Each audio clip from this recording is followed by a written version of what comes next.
If an organism has TTRR genotype, then which of the following gamete doesn't follow the law of independent assortment?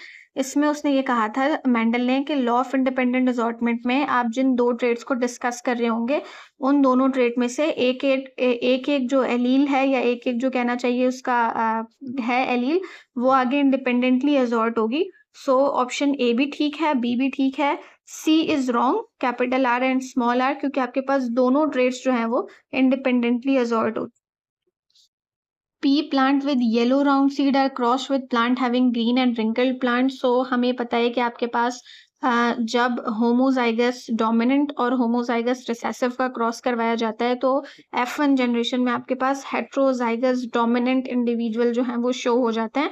सो आपके पास यहाँ पे yellow colour और round seed ये दोनों dominant है, लिहाजा आपका ऑप्शन बी करेक्ट होगा F1 जनरेशन के लिए। Which is a pure dihybrid? So dihybrid means दो कैरेक्टर्स होने चाहिए जो कि तीनों ही हैं, और प्योर मीन्स के वो होमोजाइगस होने चाहिए। So option B is correct, capital T small R. Here is a misprinting right now. In the Punnett square given below, the genotype of the female parent must be. So आपके पास ऊपर ये 4 gametes दिए हुए हैं, ठीक है, और आपने क्वेश्चन मार्क की जगह पर एक कहना चाहिए अपना रिलेशन या कॉम्बिनेशन रखना है और उसके बाद इसको चेक करना है। So the correct option is B, small A capital B small B, और इस रिलेशन से आप इसको चेक करेंगे। So all the offsprings are correct. Using a genotype, this one, and assuming here is no gene linkage, how many different possible gametes could be formed? So here is a formula 2n, और इस 2n में आप n की जगह पर वो number लिखते हैं जितनी आपके पास हेट्रोजाइगस कहना चाहिए जीन्स होती हैं। सो इस वाले केस में आपके पास B, C, D, E और F ये सब हेट्रोजाइगस हैं, तो आपने यहाँ पर 2 की जगह पे लिखना है 1 2 3 4 5, 2 power 5। So the correct option is 32। In a certain species of bird, yellow beaks are dominant to orange and blue feathers are dominant to black feathers.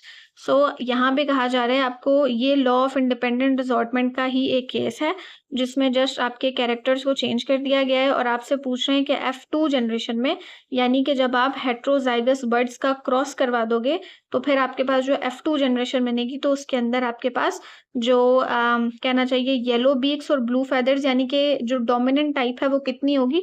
सो हमें पता है 9:3:3:1 से जो आंसर बनता है that is option D, 9:16। So here is another case of independent assortment. यहाँ पर भी हम 9:3:3:1 को देखेंगे। So the correct option is option C.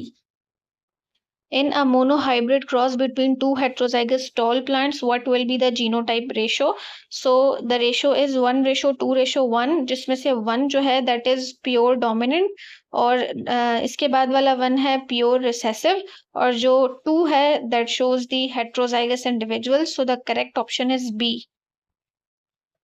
A man with blood group A marries a woman with blood group B. So blood group A और B जब आपके पास heterozygous form में होंगे तो आपके जितने भी ऑफस्प्रिंग्स होंगे उनमें A B ब्लड ग्रुप भी हो सकता है, B भी हो सकता है, A भी हो सकता है और O भी हो सकता है, बट ये हमें कंफर्म नहीं है कि वो जो O ब्लड ग्रुप है दैट इज पॉजिटिव और नेगेटिव।